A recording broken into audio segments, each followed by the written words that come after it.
माँ दुर्गा की महिमा। एक गांव में एक समृद्ध सेठ रहता था जिसका नाम ठाकुर दास था। वो अपनी पत्नी सुमित्रा के साथ रहता था। उनके घर में हर तरीके की सुख सुविधा थी, किसी चीज की कोई कमी नहीं थी। बस दुख था तो एक संतान का। सेठ और सेठानी के कोई औलाद नहीं थी, जिसकी वजह से वे दोनों बहुत दुखी रहते थे। सेठ के घर के पास एक माता का प्राचीन मंदिर भी था। वहां पर सेठ और सेठानी दान पुण्य करते ही रहते थे। एक दिन की बात है, सेठानी गरीबों को दान दे रही थी। तब एक औरत आई और कहने लगी, अरे काहे की सेठानी है, बांझ है बांझ। मैं नहीं लूंगी इसके हाथ से कोई भी दान। ये सुनकर सेठानी को बहुत बुरा लगा और बहुत दुखी मन से वो वापस घर की तरफ चल पड़ी। रास्ते में बस यही सोच रही थी कि हे भगवान, कैसे इस बांझपन से छुटकारा मिले। घर आकर सुमित्रा जोर जोर से रोने लगी। तब पति ने रोने का कारण पूछा और कहा, अरे भाग्यवान, क्या हुआ? तुम इतनी दुखी क्यों हो? तब सुमित्रा ने खुद को संभालते हुए कहा, अजी, अजी मैं आपको क्या बताऊं। वहां पर सबने मेरे को बांझ बोला और मेरे हाथों से तो कोई दान लेने तक को तैयार नहीं है।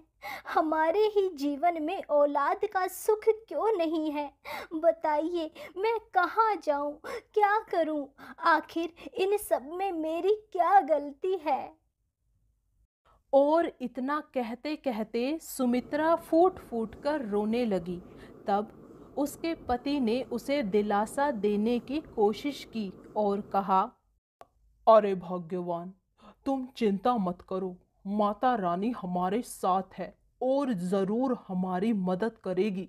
तुम बस माता रानी पर भरोसा रखो, सब अच्छा होगा। ऐसे दुखी मत हो। ऐसे ही कुछ दिन बीते। एक दिन की बात है, सुमित्रा अपने घर के पास खड़ी थी। तब एक बूढ़ी माई वहां से जा रही थी और सुमित्रा ने उस बूढ़ी माई को देखा और पूछा, अरे माँ जी, आप कहाँ जा रही हो?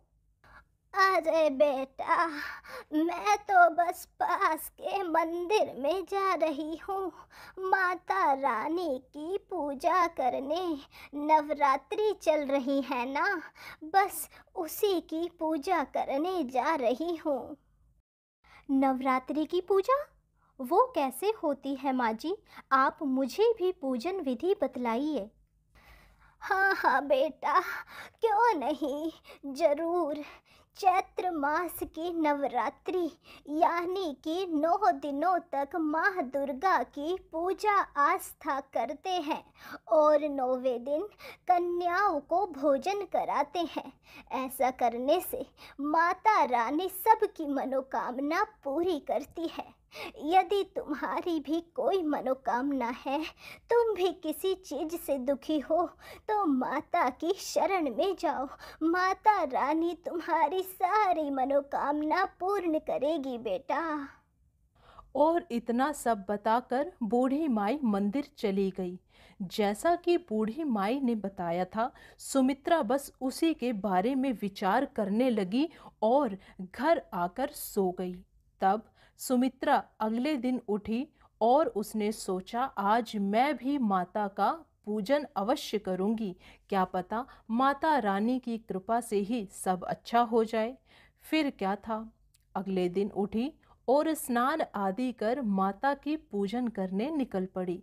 मंदिर में फिर सबने वही ताने मारे, परंतु सुमित्रा ने उन सब का ध्यान ना देते हुए सिर्फ माता रानी पर ही आस्था बनाई रखी। और जब तक नवरात्र चले, सुमित्रा ने माता की पूजा रोजाना करनी शुरू कर दी। फिर क्या था, सुमित्रा ने नवरात्र जब तक चले माता की पूजा जारी रखी और 9 दिन बाद सुमित्रा की तबीयत अचानक बिगड़ गई और वो जमीन पर गिर पड़ी। तब सुमित्रा का पति आया। अरे अरे अरे भाग्यवान, तुम्हें क्या हो गया? अरे आंखें खोलो सुमित्रा, आंखें खोलो, मैं अभी डॉक्टर को लेकर आता हूँ। सेठ डॉक्टर के पास गया और डॉक्टर को अपने साथ ले आया। डॉक्टर ने सुमित्रा को चेक किया तो पता चला कि सुमित्रा गर्भवती है। अरे अरे भाग्यवान, सुना तुमने? सुना, तुम माँ बनने वाली हो, हमारे घर में भी संतान होगी सुमित्रा। सुमित्रा मैं बहुत खुश हूँ। जय माता रानी, जय माता रानी। हाँ जी, हाँ जी, मैं भी बहुत खुश हूँ। माता रानी ने आखिर हमारी सुन ही ली। माता रानी आपकी सदा ही जय हो। और बूढ़ी अम्मा ने सही कहा था, माता रानी कभी किसी को निराश नहीं करती। माता रानी ने हमारी सुन लीजिए।